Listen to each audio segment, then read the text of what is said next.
Hello everybody, my name is Bodum11716, back again with another video. I believe the way the sun is positioned right now, it's really hard to see my face. I did a couple shots before I'm making this video right here to see how it would turn out, and I basically look like a shadow from what I saw, so not much I can do about that other than change my angle, but I don't really want to change my angle because this is a good angle in my opinion. Anyways, it's a beautiful day today. If you cannot tell, I'm wearing a short sleeve shirt. Just came from church a couple hours ago, so it's a nicer shirt, and it is actually pretty warm. I want to say it's about 45 to 50 degrees right now, sunny. There's some wind, so that chills it down a little bit, but nothing too bad. Actually, here's a pretty big gust of wind right now, but nothing too bad. I'm able to use my jacket as a prop for my phone to record this video, so that's what I'm doing with that. And it just worked out perfectly this way, that I was able to wear a short sleeve shirt today. So that's perfect. There's still a little bit of snow on the ground. So as I said, it's November 3rd today. It is currently 12:38 p.m. on a Sunday, 2019. It just snowed on October 31st. So on Halloween, it snowed about 5 inches. By the way, I'm at my hill in Hawthorne Woods, Illinois right now. I did move to Wisconsin, so I'll get a lot more into that, but I came home for this weekend, so I'm right now in Illinois, and here it snowed about 5 inches, is what my mother told me, on Halloween, so a few days ago, and then because of this warm weather we've had today, most of the snow has melted, which is pretty crazy. To get snow on Halloween, it's pretty early to get snow in October where I live, so that's pretty crazy. I think it's the earliest snow that I remember, at least from around here, so I'm glad it's mostly melted though, because I do love fall and I don't want fall to be over yet. But anyways, it's a beautiful day. I'm happy right now, sun's shining, so I guess we can get right into the video. It's been a little while. I think my last video was over the summer. I want to say like July? Because it was before I moved. So I can't remember. I watched my video yesterday, and it was very hard to listen to because the audio didn't pick up too well. So I'm trying to talk louder in this video to compensate for that. But yeah, my last video was about, I want to say like four months ago, back around July-ish, somewhere around there. I had just gotten the job at Uline. I hadn't started yet though. Wait, it must have been May then. Yeah, I guess my video was May, because I hadn't started Uline yet, so it must have been like mid-May that my last video was, so never mind. So it was early summer. Nonetheless, a lot has changed since my last video. Obviously, I started my job in Wisconsin. I also moved to Wisconsin. I moved to Kenosha, which is about 20 minutes north of the Wisconsin-Illinois border. And my life is a lot different up there. So I have my script here, make sure I'm not missing anything. So I guess to start out, I'll start out with my job. So last video, I knew I had the job and I was about to start in a few days when I made my last video. So now I can talk a little bit about what I'm doing, how I like it, the people I work with, the location, all of that. So yes, I'm working at Uline as a credit analyst. It's a nice job. It really is. I got a finance degree. I graduated in May with a finance degree from my last video. And credit analysis is definitely utilizing a lot of finance. Basically, to summarize what I'm doing for my job as a credit analyst is basically we offer net 30 terms to businesses. So Uline is a shipping supplies company, so we sell all sorts of items, primarily shipping supplies, so primarily boxes, tools, small tools, janitorial supplies, Basically, we sell a ton of different things, but we specialize in shipping supplies. Primarily boxes, to be honest. A lot of boxes. So basically, our business customers are able to request net 30 terms. In other words, they can get our product today, and then they just have 30 days to pay for it. That's what net 30 is. So I'm basically analyzing accounts, analyzing companies that request net 30 terms for an order. I'm analyzing it, determining if they can, if we'd be able to give them net 30 terms. And the way I do that is I use just a little bit of internet research about the company, see if I can find a website or anything that like lets me know that it's a good company, because also there's a lot of fraud that we deal with every day, and I'll get into that a little bit later. But basically, I do an analysis of the company, see if we can give them net 30 terms.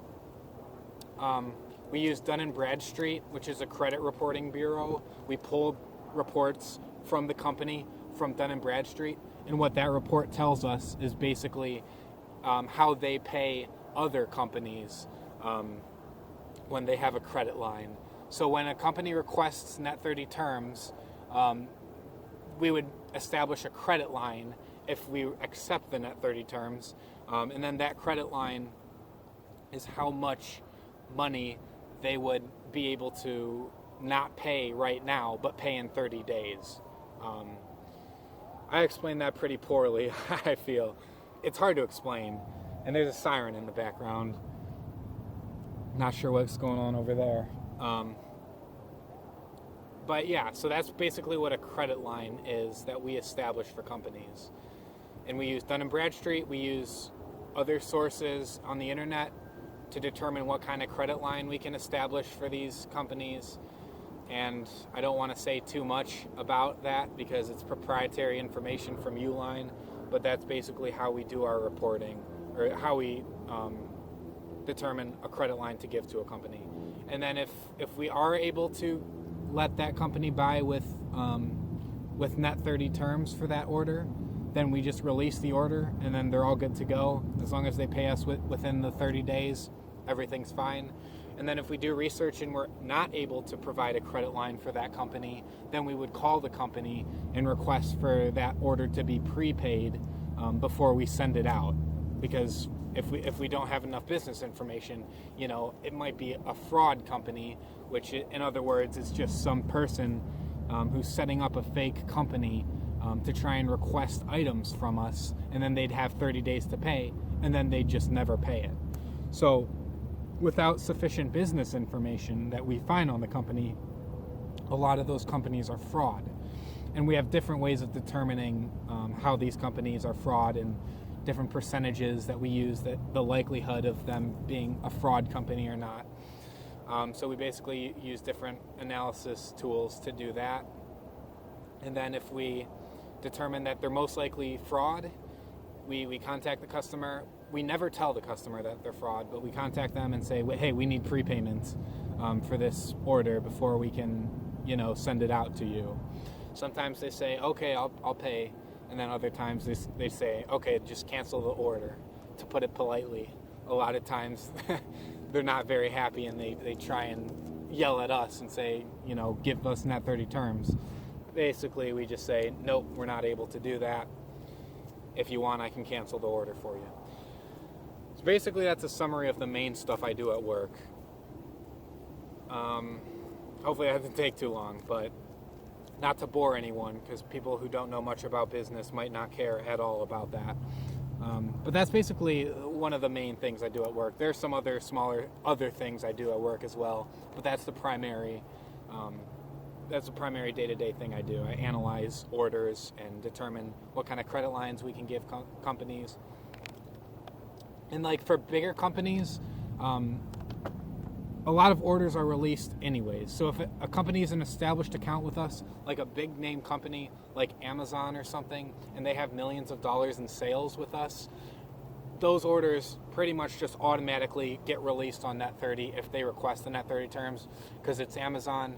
They're probably not going to go bankrupt anytime soon. I mean, I don't know, but that's the general consensus because of how well they're doing.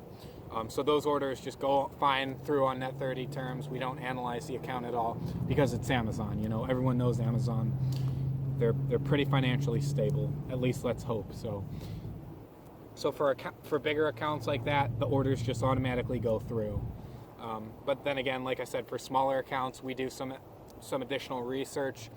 We pull Dun & Bradstreet reports of the company and see if we can establish a credit line that way. So that's basically what I do at work. I'll talk a little bit about my apartment now. So as I said, I live in Kenosha, and Uline is in Pleasant Prairie, and I live in Kenosha. They're right next to each other. So it's about a 15-20 minute drive from my apartment in Kenosha to Pleasant Prairie, where Uline is. So the commute isn't bad at all. 15 minutes, that's completely fine. So that's nice. My shifts are from 8 a.m. to 6:30 p.m., 4 days a week. And then the fifth day of the week is just a random day off in the middle of the week. So it might be Monday, might be Tuesday, might be Thursday, might be Friday, might be Wednesday. Any one of those days is just going to be a random day off every week. So we work four days a week, 10-hour shifts. Well, technically 10.5-hour shifts, but we get a half-hour paid lunch break and a half-hour unpaid lunch break. So just an hour break in the middle. So that's how my work schedules go. The days go by pretty quick. I'm always very busy. Well, sometimes midday we're not too busy, where not too many orders come through to the credit department. But for the most part, there's almost always orders for us to analyze. So the day goes by pretty quick, even though it's 10-hour shifts with only one break, one-hour break in the middle. The day still goes by quickly, even in that setup, just because of how busy we are. Especially this time of year as we're getting closer to Christmas. I was told by the people in my department that this is like the busiest time of the year. A lot of people are ordering supplies with the holiday season for gifts and for a bunch of other reasons. So basically this is where it gets busy. So the days go by pretty quick. And I love having that extra day off. So to only work 4 days a week and just get one random day off every week, it's amazing. Because I get to go shopping and there's no one at the stores because it's midday where everyone else is at work. So I love going shopping. I love just going out into forest preserves. Wisconsin's beautiful for forest preserves. So many amazing areas, especially with the leaves changing. It just looks really nice in Wisconsin. So I like to relax and enjoy myself on my days off when I have them. So as for my apartment in Kenosha, it's a pretty basic apartment. It's a one-bedroom apartment. It's kind of on a busy road, which isn't great. I don't like being around super busy areas. I would hate to live in a big city. But the road's not too busy. Like the speed limit's 30 miles an hour, 35 miles an hour. But there's a restaurant right across the street from my apartment. So it can get busy towards the evening because it's a dinner restaurant. So it can get a little busy on those roads and people honk, and sometimes that's a little annoying. But I just close my windows and I don't really pay much attention to it, and I get used to it too. So I never have problems falling asleep or anything unless a really loud car drives by at 10, 11 o'clock at night. Then I usually wake up, but that's pretty rare. My apartment's very basic. I don't have a garbage disposal, which is pretty disappointing. Garbage disposals are very handy. I don't even have a dishwasher. I don't have AC. So I got my apartment mid-August, I want to say. Yeah, early August, mid-August, something like that is when I got moved into my apartment. I was looking around. I was kind of short notice because I needed to get up to Wisconsin to cut off the commute from Lake Zurich to Wisconsin. So I wanted to actually move up there soon. Just kind of pinched on time. I wish I could have looked around for a better apartment, but this is fine. It's about $800 a month for this one-bedroom apartment, which is a pretty good deal. For that area, usually it costs more, but like I said, it's a really basic apartment. There's no washer and dryer either. There are a couple washers and dryers in the basement of the complex, but it costs like $1.25 to wash and then $1.25 to dry. So it's $2.50 every time I have to do laundry, which isn't very fun.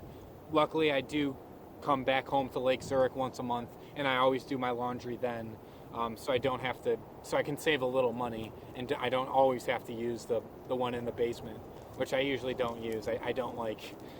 It's an unfinished basement, and it honestly smells pretty bad down there. Smells like asbestos, I think. It's hard to breathe down there, that's all I'm saying. So I don't like to go down there. So I usually just, when I can, obviously once a month, every weekend when I come back home to Lake Zurich, I just use my mother's washer and dryer, which is very convenient. So I like doing that. But it's a year lease. I'm going to be here for a year. Probably going to move to a different place once my lease is up after a year. So a year from August. By the way, time is flying. I can't believe I've been working at Uline for almost a half a year now. It blows my mind. Everything has just gone so fast. It's almost scary how fast it's all gone. Like, I feel like I just started Uline. Like, I'm still trying to learn new stuff.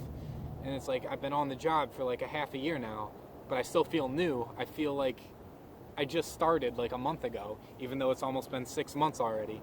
So I think that's a scary concept, how fast time is going. I feel like I need to be doing more with my life. Because to get that feeling where 6 months is gone like that, it's like, it's a yikes feeling. It really is. So that's kind of my situation with my apartments. Other than that, my neighbors are fine. I don't have any noise complaints really. Sometimes there's some music late at night, but nothing too bad. I'm a pretty good sleeper. Many things don't wake me up, so I don't have complaints about my neighbors or anything. It's kind of in a little sketchy of an area. Kenosha generally isn't too upper class, if I would say, I guess. There's a lot of crime. And by a lot of crime, I mean a lot of crime compared to Lake Zurich. I was very fortunate to grow up in an area like this. But actually coming from DeKalb, where I went to college, that's an even sketchier place than Kenosha.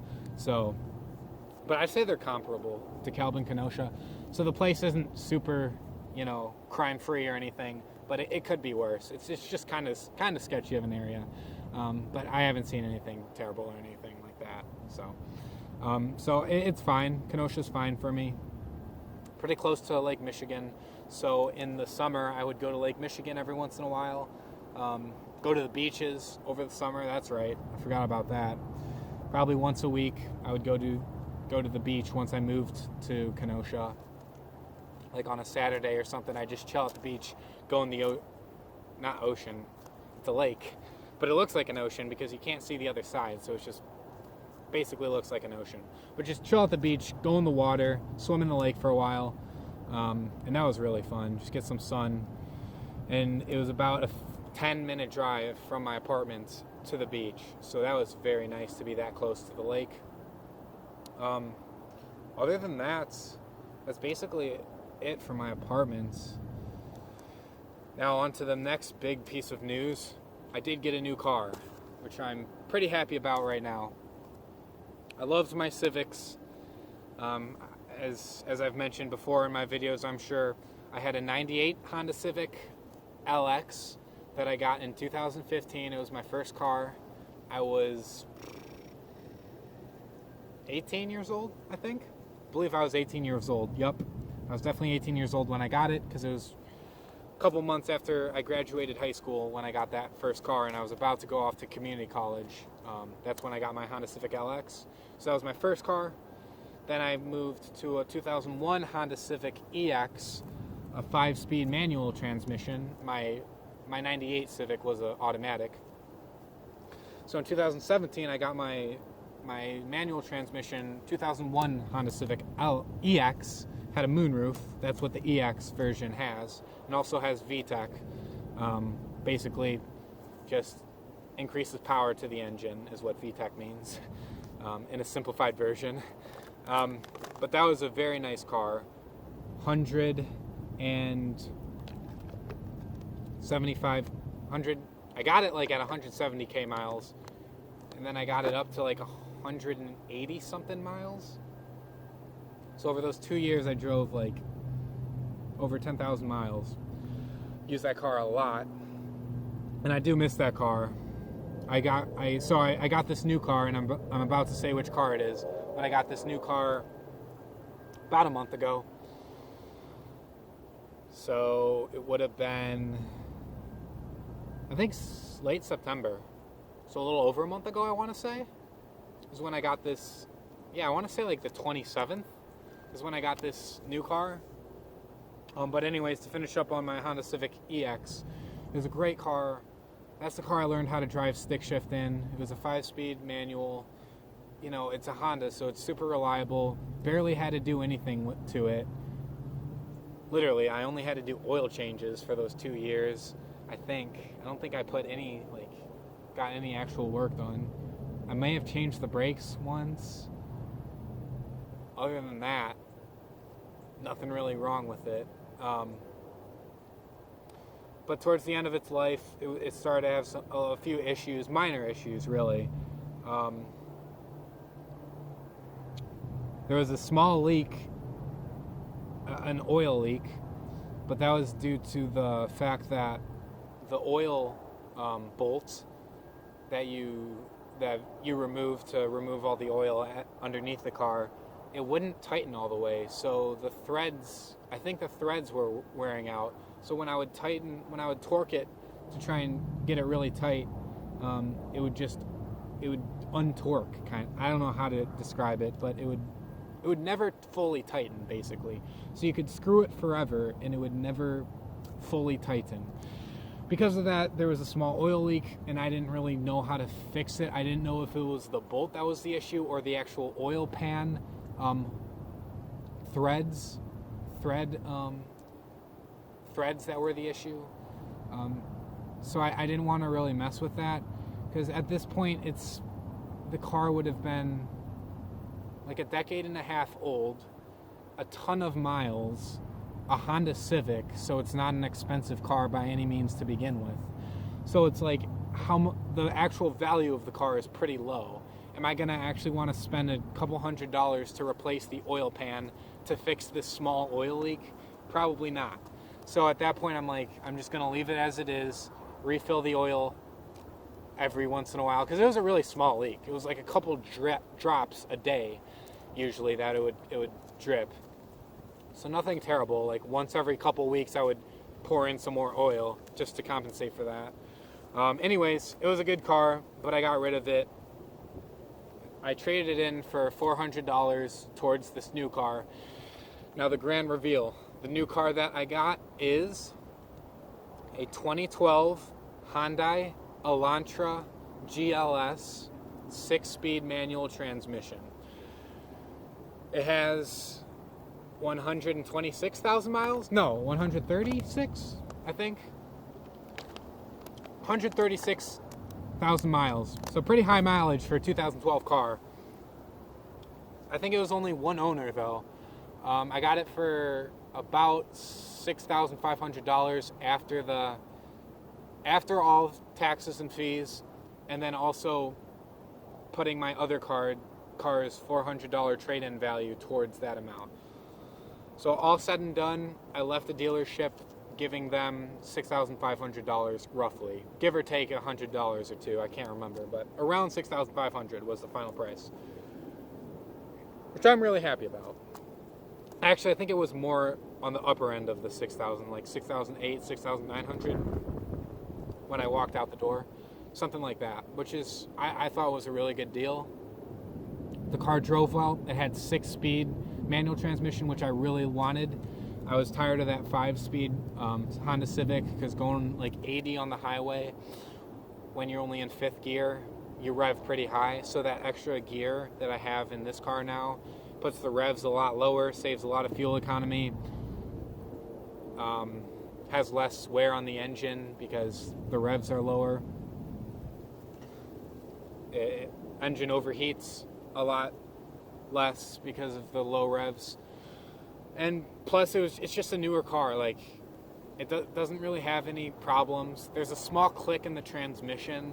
My car's still under warranty. I was able to negotiate a 3-month, 3,000-mile warranty with the owner of the car dealership that I was going to, because I know cars pretty well, and I knew issues with cars. And when this car has 136,000 miles on it, I knew issues could arise, and I kind of pointed out like the transmission click, and I'm like, I was kind of skeptical about getting the car just because of that. Like, if it gets worse, am I going to have it for a month and then the transmission is going to fail and then the car is basically worthless at that point? Because it's not worth it to buy a new transmission to put in the car that's pretty old already. You may as well just get a new car at that point. So I basically negotiated that with the owner of the place, who was super nice, by the way. People there were great. It's called Kearns, Kearns Automotive in Johnson Creek, Wisconsin. Very good place. The owner's very nice. So he basically gave me a free 3-month warranty, 3,000-mile warranty on the car. So I think I'm going to take it back in to get it checked if the transmission clicking gets any worse. But I still have like about a month and a half warranty left, I think, on it, because it's only been a month and a half since I got the car. But it's been driving really well so far. I get about 33 miles to the gallon on it, 33-ish, depending on where I drive and how hard I drive it. Sometimes I rev it pretty high. But it's a nice car. It's about 150 horsepower and I think like 10 less pound-feet of torque. So I think it's 146 horsepower and like 135 pound-feet of torque. Maybe 130 pound-feet of torque, something like that. So for an economy car, it's and that's about 30 more horsepower than my Honda Civic. So it's nice to get that little extra power and still have a very economical car. So I'm liking the car so far. And I don't miss my Honda Civic that much, other than the nostalgia I have from it, because I've had it the past 2 years, and I've been through a lot with that car. Anyways, I gotta move on because I still have a lot to cover on this list, but I am liking the car. Once again, it's a 2012 Hyundai Elantra Gls. The color is gray, and it's a nice car. It's a 1.7 liter engine, by the way, 4-cylinder. Dual overhead camshaft. Yeah, that's about it of the specifications. So for my old car, 1998 Honda Civic LX car, it's actually still at my mother's house. It's been here for the past 4 years. I haven't driven it for the past 2 years when I got my Honda Civic EX, my 2001. So it's literally been in the driveway for the past 2 years, not being driven at all, because I was initially going to sell it. I was going to fix it up because it had some major issues. And then I kind of lost track of time, lost motivation, and I decided, okay, fine, I'm not going to fix it. Too much time, too much effort. I'll just donate it. So for a while, the past year, I've had it in my mind that I'm just going to donate the car, see if whatever donation company would want to salvage whatever parts they can get out of it, whatever. I wouldn't really make much money off it anyway if I sold it. And if I wanted to fix it up, there are a lot of problems with it. I'll just go through a few that I remember. I know that the brake lines are gone. I think they've rusted out underneath, so they would need to be replaced because it's leaking brake fluid. So the brakes are basically shots. The head gasket cracked, and I poured in some Lucas brand head gasket fixer, which fixed the problem, but I think it's like a temporary fix. So the engine block is a little messed up because of that cracked head gasket. Power steering shots, there was a leak in it, but I think I put in stop leak on the power steering, so I think that was fixed. The transmission's leaking. I tried to put stop leak in the transmission, but it didn't work and it kept leaking. So the transmission has a leak. The engine has a leak. The engine oil has a leak on the bottom. I wasn't able to figure out where it was leaking from, but I know there's a leak there. What else? I haven't thought about this in about 2 years or a year, so I don't remember all the problems. I don't know. Yeah, it's been literally over 2 years since I've driven the car. Because once I got my Honda Civic, 2001 Honda Civic, I completely never drove that car again, really. But my point is, if I wanted to fix that car up to sell it, to get it good enough to sell it as drivable, I would have to... Oh, and I think the battery, or the alternator was pretty bad as well. I think that was almost dead as well. The battery's fine. I remember replacing the battery with a really expensive battery in 2016, I believe. So the battery's fine, but that's the only good thing about the car, the battery, because it was an expensive battery. It was the only one that fit my car, so I had to pay like, I think it was like $150, $200 for that battery, which is kind of upsetting because I wanted to buy the cheapest battery I could, but I couldn't find one for that car. But my point is, I would have had to spend a lot of time fixing up the car just to get it drivable to sell it to someone who would want to buy it. And I didn't want to do that, and I didn't just want to try and sell it for like $100 and then have some guy who wanted it tow it from my drive, and like I didn't want to worry about that whole hassle. So I'm just like, I'm going to donate it. And that's where I'm at now. So I'm at home. I'm finally going to donate it. Finally going to call up a company to come pick it up soon. So I came home this weekend to clear it out because there was a ton of stuff from 2015, 16, 17, early 2017, before I got my 2001. So a bunch of stuff from there that was in the car that I needed to clear out, and that was a nostalgic day yesterday, cleaning that out, because a lot of that stuff, I remember there were receipts in the back of the car, and I looked at those, and dates were like 2015, 2016. It was crazy to look at those receipts again. So I cleared out my whole car.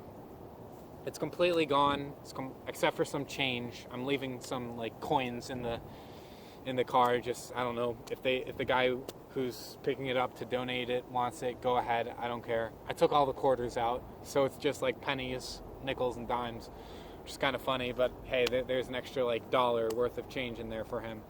But other than that, the whole car is cleared. Next week I'm going to come back home to set up a time, probably either Saturday or Sunday, for a company to come to come pick up the car for donation. And yeah, I'm going to finally donate my car next week. That's the plan, at least. Get that thing out of the driveway. They'll pick it up for free. Obviously, I won't get any money for it, but they accept non-running cars, which is nice. So, like, basically it's a piece of junk, but they might still be able to get some parts. Like I said, the battery's still probably good, so...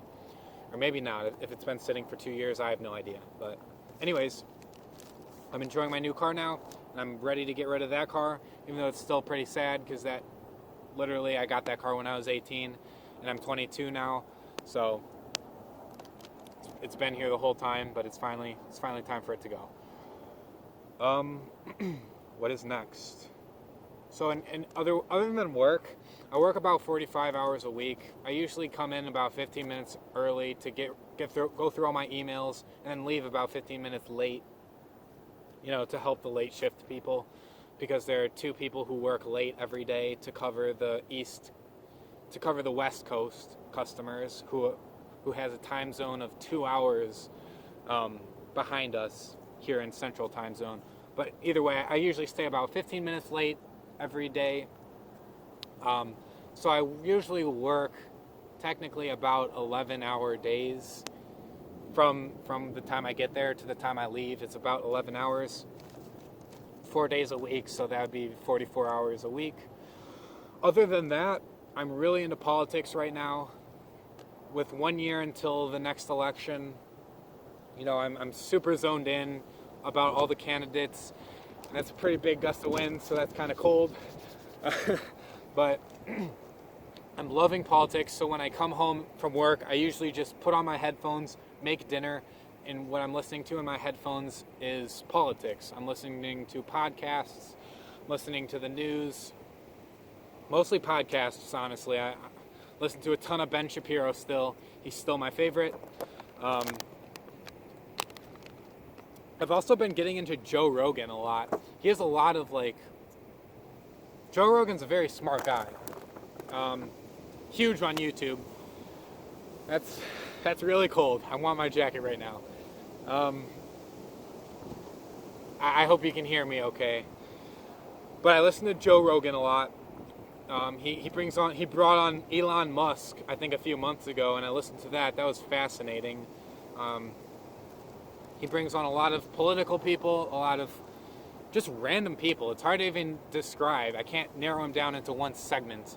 He just has really smart, intelligent, and fascinating conversations with a lot of different people, both left-wing, right-wing.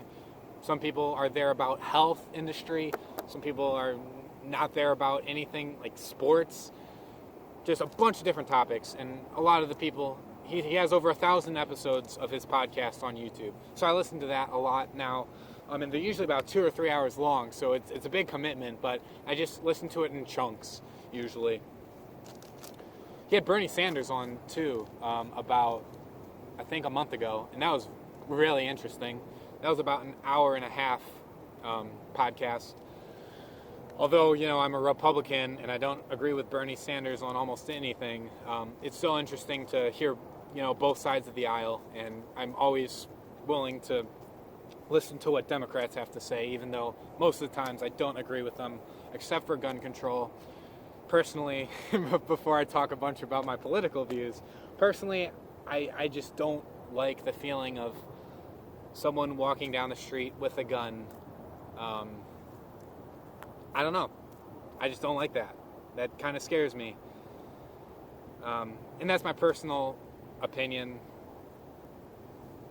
I don't know. I have mixed feelings about it. I feel like if you want to keep a gun at home, that's one thing. But to have concealed carry permits, I don't really think those should be allowed at all. So that's where I'm kind of liberal. That's where I kind of stand on a liberal standpoint on that part, that I don't really think people should be able to have a ton of access to guns. I'm completely fine without having a gun. If some people want to protect themselves, I understand if they want to keep a gun at home, if you pass extensive background checks, that's something I think I'm okay with. But the fact that someone can be walking down the street next to you or across the street with a gun in their pocket, I don't like that feeling. I don't like knowing, especially with how road rage is these days and how angry people get on the road. And you hear it on the news all the time. People shoot each other over a parking space or over someone cutting you off, And personally, I'm not too kind of a driver. I've done some questionable things to people who've made me mad on the road, tailgating. Nothing terrible, but tailgating, honking, and stuff like that when I get really mad on the road.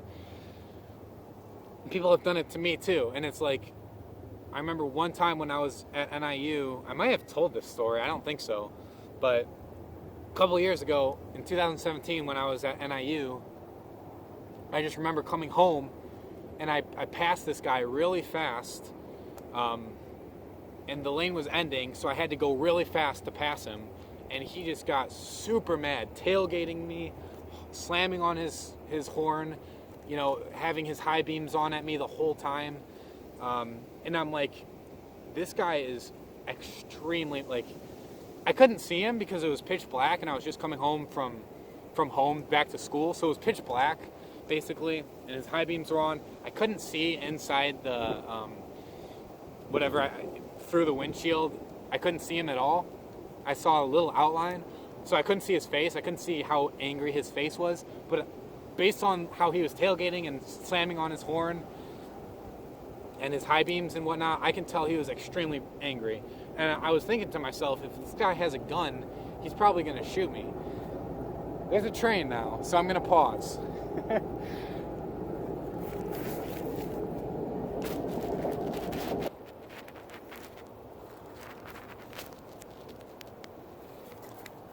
Okay, and we're back. The train's gone. So basically where I left off was, I think he was going to shoot me, and then now there's a big gust of wind again. Come on.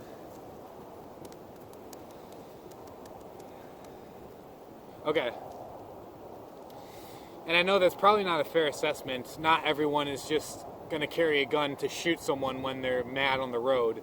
I understand that. And I shouldn't have said probably there. But I'm like, there's a chance, you know, when you're in the moment, and you see it on the news, like, and I'm not saying this will happen a lot if everyone is allowed to carry a gun or whatever, or there's a lot more leniency with people who do carry a gun openly. But I'm just saying, I believe it'll increase. And in my opinion, in my mind, I will be a lot more unwilling to go out on the road if I knew people had guns who were on the road who were probably carrying a gun.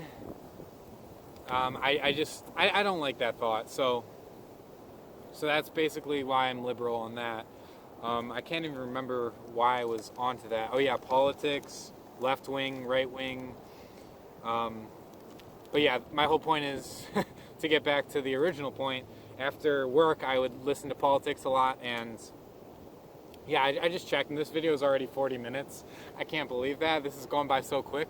But yeah, I got to move on from that. So besides politics, I read a lot. I just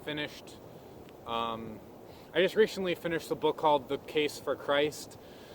So like I say in a lot of my videos, I'm pretty religious. I'm in a point in my life where I'm really trying to learn everything about a bunch of different religions and trying to find the truth, really. Because all of the religions claim they're the truth, right? You have Christians claiming Jesus is the Son of God. You have Muslims claiming he's not. You have Jews. And I talked about this in my previous video as well. But basically, I'm still in that time in my life where I really want to get down to the bottom of what is the truth, you know? Because we all have our differences in beliefs, and each belief contradicts a different religion, and we can't all be correct, you know?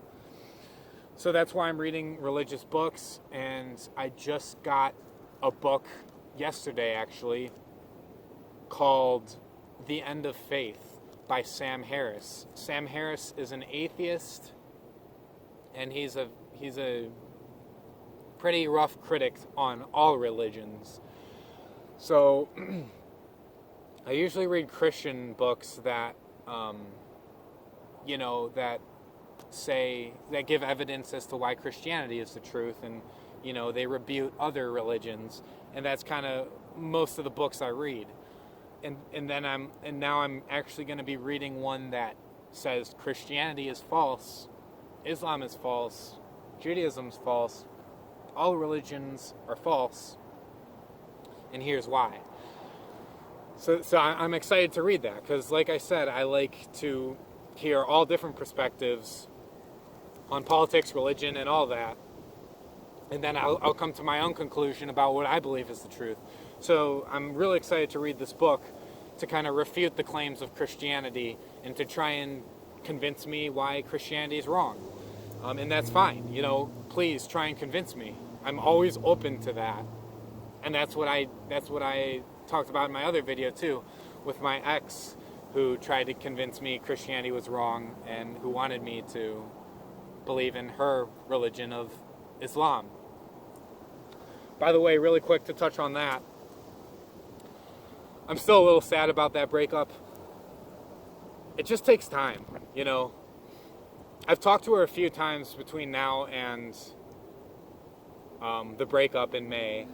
I think twice. We had 2 conversations, both in the past 2 months, just like, hey, how have you been, and stuff.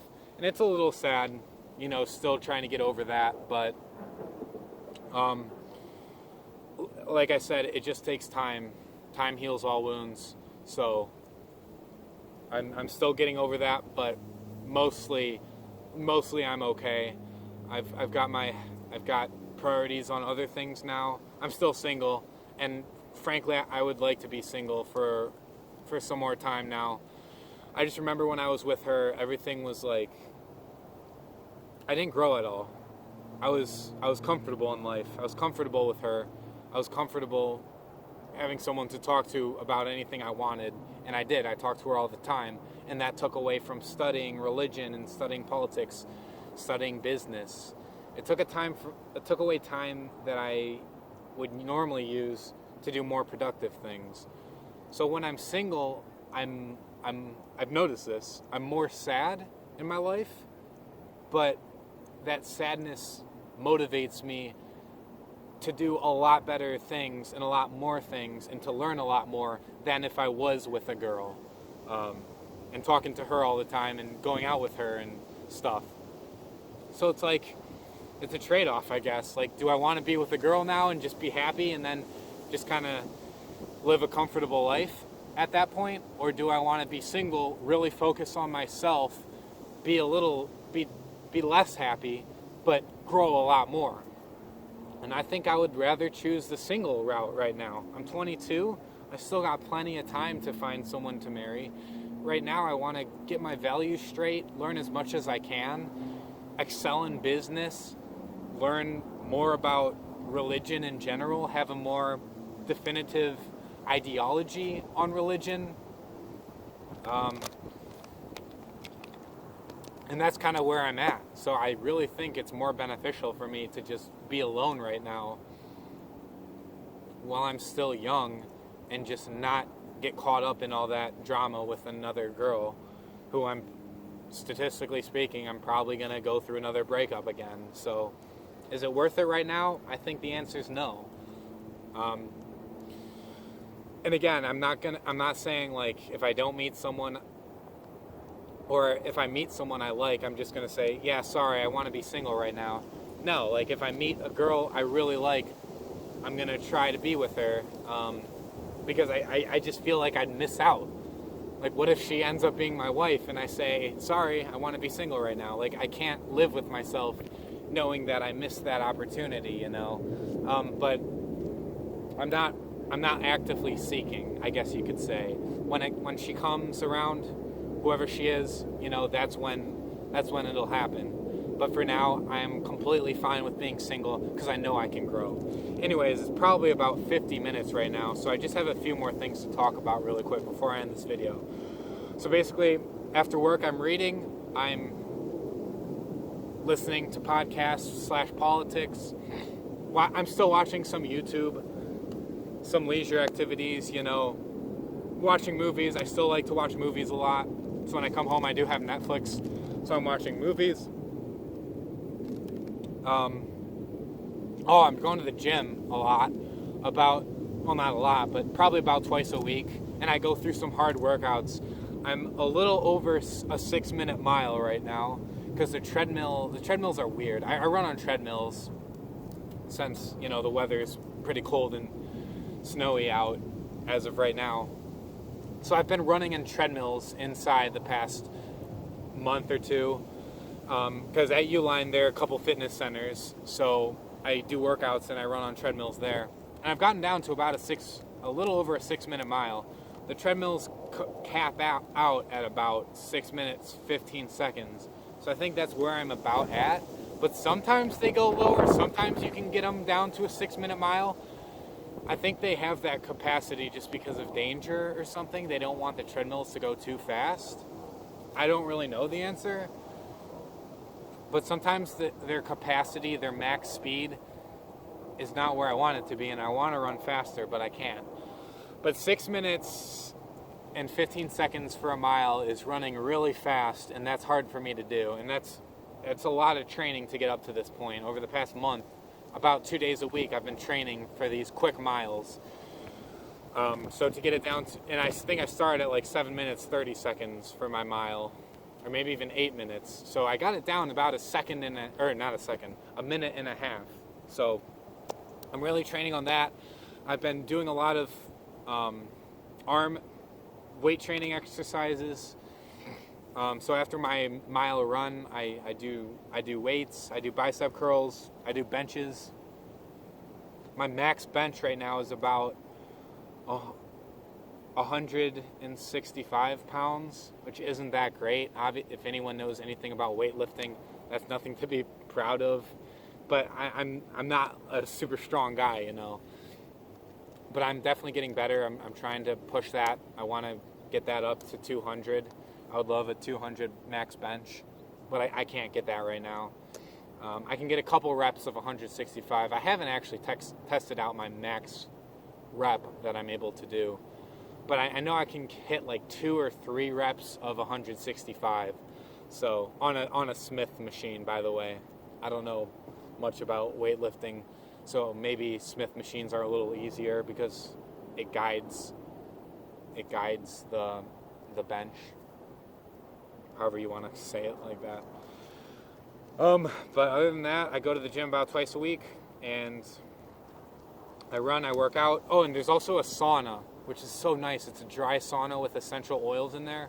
So after my workout, I sit in the sauna for about 5 minutes, and it's completely empty because my shift ends at 6:30 p.m. and I usually stay for about 15 minutes later. So I usually get to the gym at Uline at about 7 p.m. So there's usually not anyone in there, maybe 1 or 2 people. Usually it's just me though. So I'm working on this gym alone, which is so nice to just do what I want. And then I go to the sauna, and I don't have to be in there with anyone else. So that's really nice. And I love the sauna. After a workout, it feels so nice. Yikes, that's a lot of wind. I think that's about it. Some of my future plans really quick before I end the video, before I show you the beautiful view. I'm still thinking about getting my MBA, but I'm kind of thinking of University of Wisconsin Milwaukee now instead of Whitewater. In my last video I said Whitewater. Milwaukee is a little closer, and I do want to take classes in not online. I want to take them actually in class. So I'm thinking next year to do an MBA at University of Wisconsin Milwaukee, which is about 45 minutes away from Uline. 50 minutes away from Uline.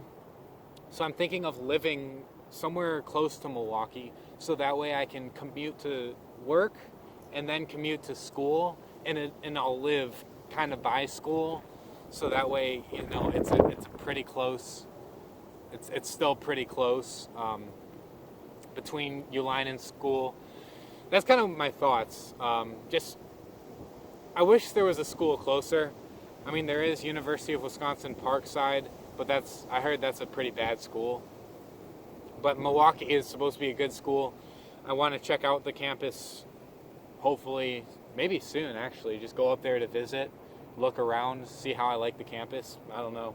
But still, I'm planning on starting my MBA program next year. So, fall of next year. So I still have a while to determine which school I want to go to. But right now I'm thinking of starting the MBA program at University of Wisconsin Milwaukee. Other future plans, not too much.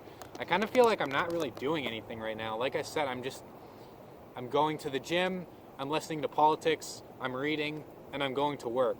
That's basically my week, day in and day out. Week in and week out rather. So I feel like I'm not doing a whole lot with my life. I wake up and I'm like, oh, I know exactly what I'm going to do today. I'm going to go to work, then I'm going to come home, make dinner, listen to politics, go to sleep, do it all again. So I kind of feel like I'm kind of in a rut right now, and I don't like that feeling. So I'm trying to do some new things. But I'm kind of thinking of doing like something like a Tough Mudder. If you want to look that up, Tough Mudder. It's an event, it's like an obstacle course event where you run a certain amount of miles, you do these obstacles, you climb different things, and it's basically like a race. So I kind of want to do that. Otherwise, maybe I'll do some 5Ks races, just some small races, just to just so I can do something in the community. So my week isn't going to be the same week in and week out. So other than that, that's basically it. Just keep training, keep reading, keep working. I do study also. I studied various business topics. So things I learn on the job, for example, Authorization Holds, otherwise known as pre-authorizations. They're basically something, when you use your credit card or debit card for a transaction, sometimes the company that you're buying from will put a hold on those funds until the funds clear. I'm not going to explain it, but it's kind of a tough thing to explain, and it'll take me a while. But basically, when there's something at work that I learn that I didn't learn before, I go and do research on it, and I write about it, and I put it in a notebook so I can go back and study it. So I basically do that for a bunch of different random topics. Like I'll give you a few: a packing slip, a bill of lading, authorization holds, like I said.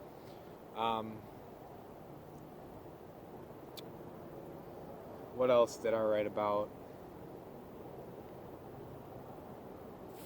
Courier, which has to do with freight.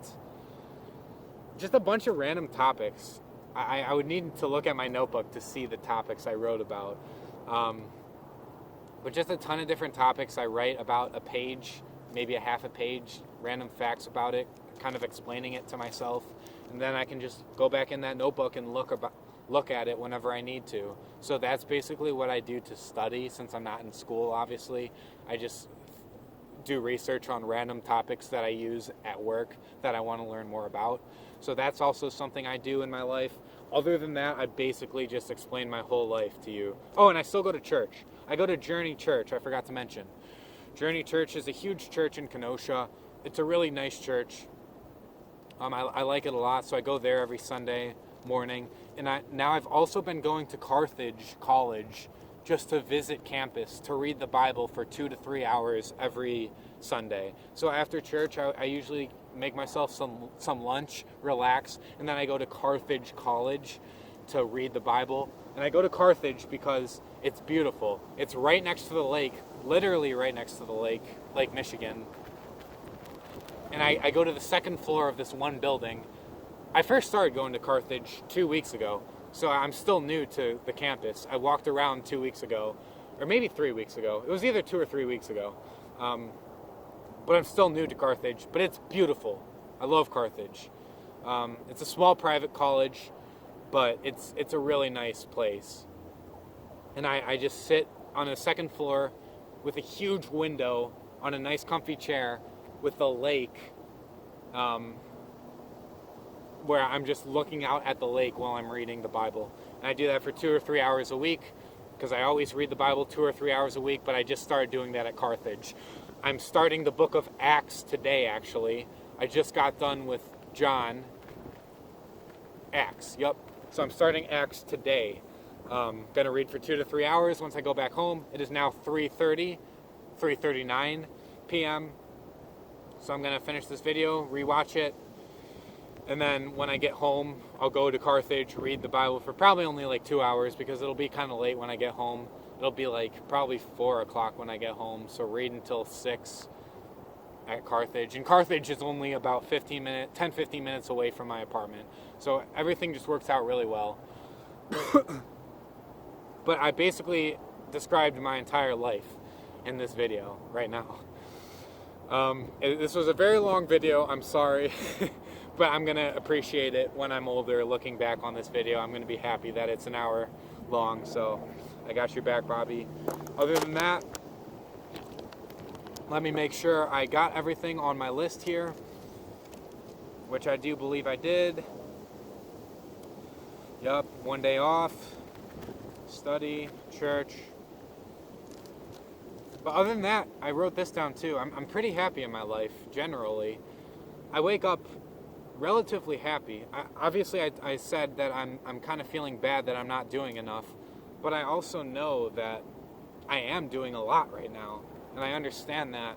But I just have this, and I've had this for a few years now, that constant nagging in my head where I need to be doing more. I need to be getting better grades. I need to be running more. I need to be socializing more to increase my social skills. It's just that constant voice in my head that's putting me down, saying I always need to do more. And that's just the kind of personality I have. I have a type A personality. I perfect myself with getting as the best grades I can, usually 4.0 GPAs when I was in school, not always, and I would get down on myself for that. But basically, I always stress over doing the best that I possibly can in life. And, you know, it's a good feeling when I accomplish things, but also it's very stressful to have this mindset where I always need to be doing more. But generally, I'm pretty happy in my life now. I know things will get better. I'll be able to talk to more people once I start my MBA program next year, which I'm really looking forward to that social aspect of it, because I don't have any roommates. I live alone in a one-bedroom apartment, so I don't get much time to. And at work, we're basically on the phones most of the time talking to customers, so we don't get to talk to each other too much. So basically, the only socialization I get is through church or at work sometimes, since I live alone and stuff. And I'm new. Obviously, I moved here alone, so I don't have many friends at all in the area. So basically, I do my own thing when I'm outside of work. But once I start my MBA program, you know, I'll be able to talk to other students, make some friends over there, and have a good life. So other than that, I think that's everything on my list. So, you know, life is good. I'm always grateful for what I have, and I do need to be more grateful, but my future plans just involve going to school next year, MBA program, and keep training, keep running, do some events, maybe join a sport like volleyball or something. I know my company sponsors recreational volleyball, so maybe I'll do that. I don't know, but we'll see. But before I end the video, as I always do, I'll show this beautiful view. There's another siren in the background, a lot of sirens today, but that's just the life. And we are still recording 1 hour and 2 minutes. This is my longest video I've ever made. Okay, here it is. Bushes are all dead, basically. Very windy, as you can tell. Yeah, everything's nice. The trees look very nice. You can see like some snow right over there, snow down there, snow. But that is gonna be it for the video. Beautiful day, sun is shining. I think that's about it. So I hope everyone's life is going very well for them. Keep working hard, and I will see you in my next video.